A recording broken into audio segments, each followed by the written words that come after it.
Hey y'all, hey, this is Cheryl with HeyGurlTV and welcome back to the channel.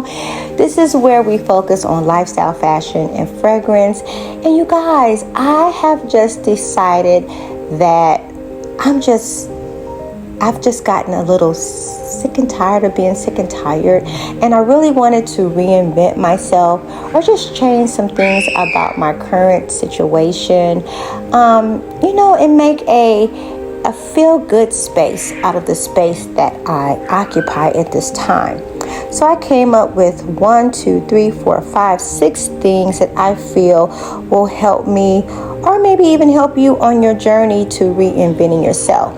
So let's start here. I was searching for how to reinvent yourself, and I came across slow living. I came across cozy living. I came across the soft life. I came across hygge. Like, there's so many different titles, and I was like, okay, I think this is something that I may need to take a closer look. And the one that I chose to really focus on was the slow living. Not that I think the other ones are not as good as this one, but I just feel like I feel better practicing a slower life and just having more of an ease of life, just being comfortable with where I'm at, no time constraints, no titles, none of that. But what I also found with trying to make some changes into my current lifestyle was, number one, was to stop complaining. You know, everything that you've done up until this point, every right turn that you've taken instead of a left turn, everything you agreed to, whatever the case may be, it got you to this point. So I just don't feel you should be upset about what you've allowed in your life, even if it was you that got in your own way. It doesn't really matter, because yesterday is gone. It's gone. It's nothing you can do about it. The only thing you can do about whatever you're trying to do is what you're doing in the moment. And that's what I think slow life is about, being able to be in a moment, because, we're hustle and bustle and fast paced and trying to keep up with the Joneses. And y'all, who the hell are the Joneses? I don't even know anybody with the last name of Jones. So I'm trying to keep up with the Joneses, and I don't even know nobody with that last name. Just, trying to be something that you're not. Stop complaining about what you don't have, where you're not, you haven't gotten where you need to be. Just stop complaining about it. Let it go. Let it go. What they say, let it go and let God. Like, just stop. Stop. Take a breath. Let's take a deep breath. One more. Okay. So the complaining is just, I feel, something that you do when you don't want to take responsibility. I think complaining is something when you're scared and you don't have all the answers, or you don't have all the tools to fix your life. I think complaining is a rant of you having your head up your ass. That's it. That's all. Stop complaining and change your life. It doesn't have to be the slow life. It doesn't have to be the cozy life. It doesn't have to be any of these titles, which brings me to number 2. Don't succumb to titles. Doesn't really matter what you call it. As I was sitting here, I was like, okay, a feel better space. Maybe I should call my journey the feel better space, because you're going to have your ups, you're going to have your downs. And then what? That lifestyle that you've chosen doesn't allow you to use that title anymore. I think titles are a little overrated. I think you can take a little bit from this, from that, to this, whatever, and put your own twist on it, and you don't have to follow suit. I mean, with life, I think we all take a little bit from this, a little bit from that, and we just kind of keep it pushing.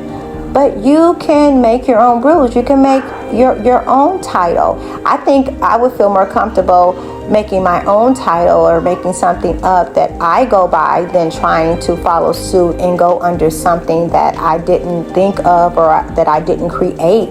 So keep that in mind when you're, checking out different lifestyles or different genres of life. Just keep it simple and create your own. If there's no space that you feel comfortable in, you don't have to succumb to anything. You can just be you.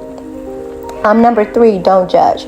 God says don't judge. So who are we to judge ourselves? I think we pretty much set ourselves up for execution when we say bad things. We don't, use positive language when we talk about our lives. I mean, as a man thinketh, so shall he be. So whatever comes out of your mouth is what your subconscious is going to believe. You can change that by being more positive in your life, doing things that make you feel good about yourself, and not be so hard on yourself. Don't take it so hard.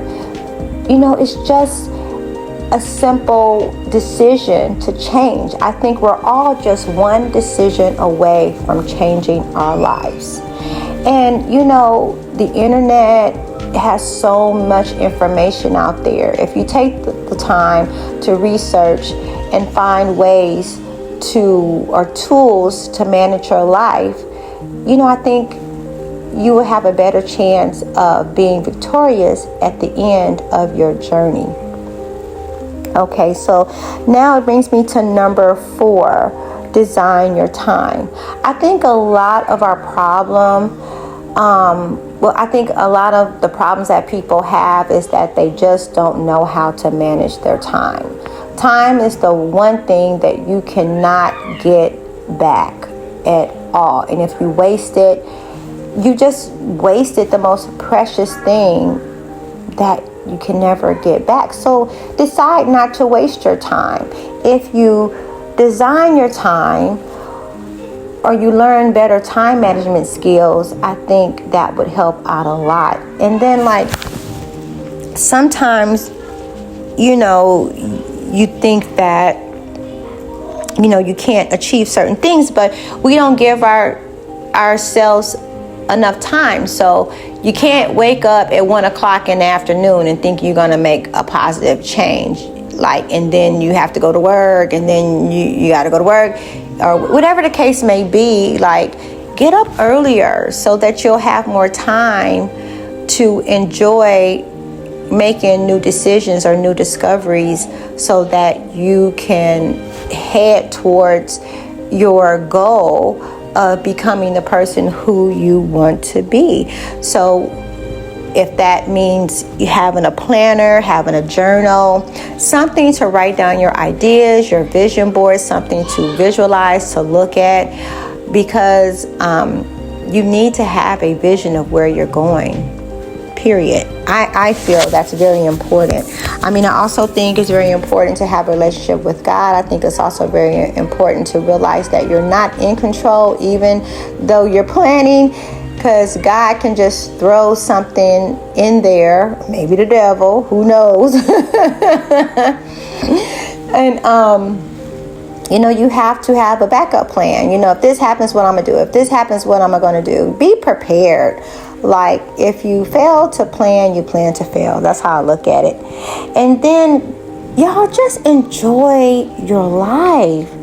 Enjoy every moment. And that comes with practicing gratitude. I've found that my life works out a lot better when I am able to see the small things, be grateful, just be grateful, which brings me to my next thing of decluttering, which this is what this short video is all about. I have a long way to go, you guys. I'm giving myself 3 months to declutter my entire home.